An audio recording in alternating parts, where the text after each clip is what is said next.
Apparently, if you ask anyone outside the book world what DNF means, you're gonna get a handful of weird answers. You might get an explanation about did not finish in competitive battle royales like Fortnite and PUBG. This conversation would then be interrupted by somebody from the fighting game community talking about how it's actually a reference to the game DNF Duel, which stands for Dungeon and Fighter. And then the entire conversation would be ruined by a Minecraft streamer who's insisting that it means that dream is not found. And honestly, based on his controversies, that's probably a good thing. So first things first, let's talk about where it all began, the book world. I think most of us have had the experience where you pick up a book, maybe the cover looks promising or it's something that everyone on Reddit or TikTok is talking about. The synopses and descriptions sound intriguing, so you decide to dive right in. You're engaged and entertained, but somewhere around page 100, your interest starts to wane a bit. By page 250, you're about halfway through the book and almost to the point where everyone says, oh, this is where it gets good, but you don't care anymore.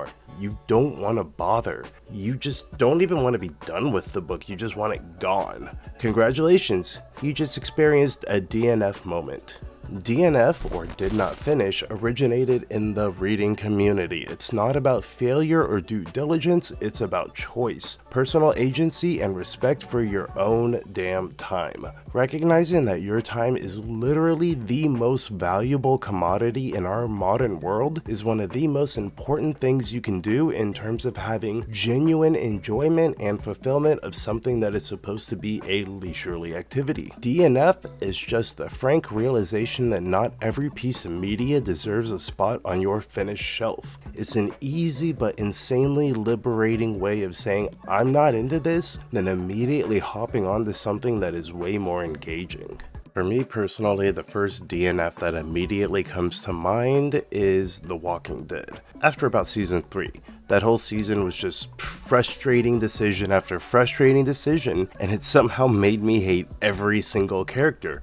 And I got to the point where I barely cared who lived and who died. You got Rick going crazy, Carl having to be the one to put his mom down, and Andrea. Like, all I have to really just say is Andrea. Like, the whole thing just pissed me off to the point that I just dropped the show without regret or remorse. And it turns out I wasn't wrong, I was just early.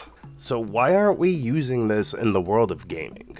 For most people, all their entertainment choices are curated by algorithms, crowdsourced opinions, and subscription services. You've got your books, your shows, your games, whatever, all lined up in neat little rows just waiting to be binged. Just as you might stop watching a Netflix series once you realize it's not living up to its 98% match promise, which is just nonsense anyways, you can apply that same logic to your games. Your time is literally finite. And just like how streaming services give you the freedom to jump between shows at will, you have the power to DNF any and all forms of entertainment that is not keeping you entertained. While there are a few understandable and viable points of contention to this discussion, let's lay out one of the most common examples of the typical modern game buying experience. You just paid for the special edition, season pass included, digital deluxe, early access, art book, soundtrack, and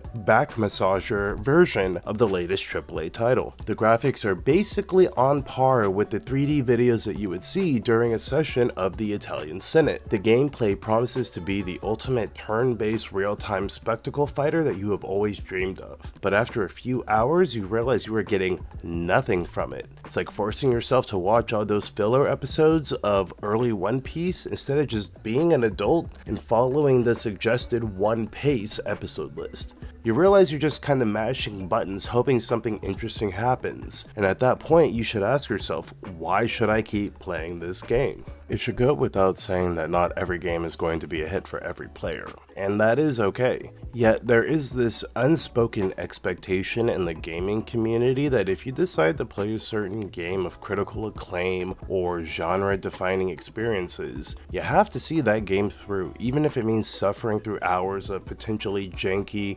buggy, or archaic gameplay. Now, obviously, if you're enjoying a story so much that it negates lackluster gameplay or vice versa, that is one thing. but in my opinion, if you are playing a new game for the sake of it being something akin to a podcast game, maybe you shouldn't be playing it at all. The only exception I can think of would maybe be Monster Hunter, but I feel like sound design is actually important for that game. But I've only given the series about like 500 hours or so over the course of my life, so what do I know? Speaking of 500 hours over the course of my life, let's go ahead and talk about the idea of the sunk cost fallacy. In short, the sunk cost fallacy is that little voice in your head that says, "You bought the battle pass," or "I've invested dozens, if not hundreds of hours, I can't quit now." It's a trap that leads to wasted time and even more frustration. Think of it this way. If you gave up on The Walking Dead after season 3 like I did, why force yourself to play a game that's so frustrating that you include a dedicated mini rant to it in an unrelated video like I did towards the beginning? And let's talk about the backlog real quick. Yes, your specific backlog, Darius. We've all been there. Steam sales, there's summer sale going on right now. Holiday discounts and bundles that seem to be too good to pass up. Before you know it, you have 360 games from Prime Gaming, 347 games on Steam, 55 burgers, 55 fries, 55 tacos, 55 pies, 55... and 229 free games on the Epic Games Store over the years. And yet somehow I still never have anything to play after my kids go to bed. It can feel overwhelming sometimes, and sometimes I feel obligated to at the very least install and demo each game in the hopes that I find some new life-changing experience or something so weird or broken it might be worth making a video about. It's very much a self-imposed sense of duty, and me being in my head more often than not, it's really hard to ignore that call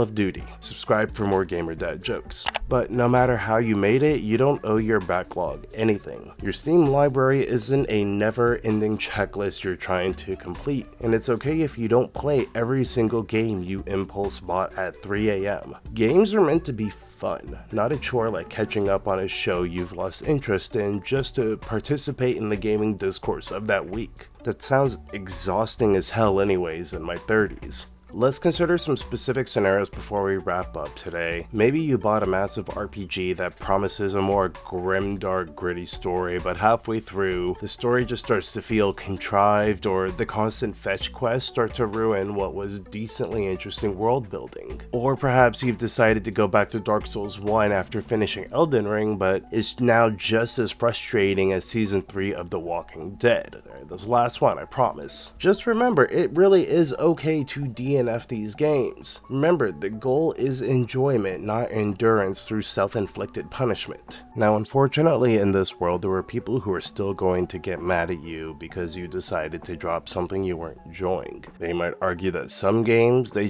take some time to get good, and you need to get good at the same time. Or maybe, you're missing out on that epic finale by not completing all 26 endings of the game, so that way you can unlock the true final canon ending that ends up getting retconned in the sequel anyways. But here's the thing, your time is finite. I keep saying that. You're literally spending the most important commodity in the attention economy, and that is something that you will never get back for every minute you spend. When your intuition tells you to put it down and walk away, that's a valid response, and that is probably the best response. It's not about being a quitter. It's not about not being able to get good.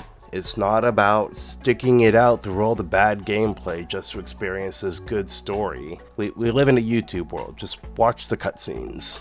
At the end of the day, it's about being able to actually have agency over the enjoyment you're supposed to be having while gaming.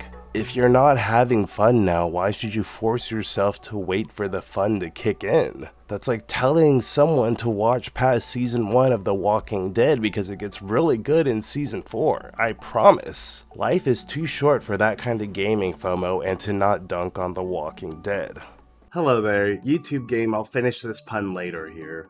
Yeah, this was my video on DNFing games. It's something that I don't really hear talked about a lot within the gaming community, but as I was saying, this is something that's pretty prevalent within the book community. So yeah, I just wanted to know what you guys think. Are there any games that you absolutely just will DNF that you just do not want to finish? Do you think that DNF should be something that we chastise? What is something that you think that people should not DNF and they actually should just kind of suck it up and power through? Let me know in the comments below. I have another video that's going to be coming out in about 10 days from now. It's my Arrested Development video. It's more of a shitpost, so I think that will be fun to see people's response to. I will also be out of town taking my family on a vacation for the next couple weeks, so I'm trying to get as much as I can done. So I have the next video. If I can get one more done, that would be great, but I'm not making any promises. So yeah, I have to go do yard work now. If you enjoyed this video, like, share, subscribe, do the YouTubey things, praise the Omnissiah, you know, praise be the algorithm. And yeah, let me know what you think, and let's start a very heated debate in the arguments that doesn't cross into the threshold of it being hostile. How about that? Let's just kind of thread that line a little bit. Okay, bye.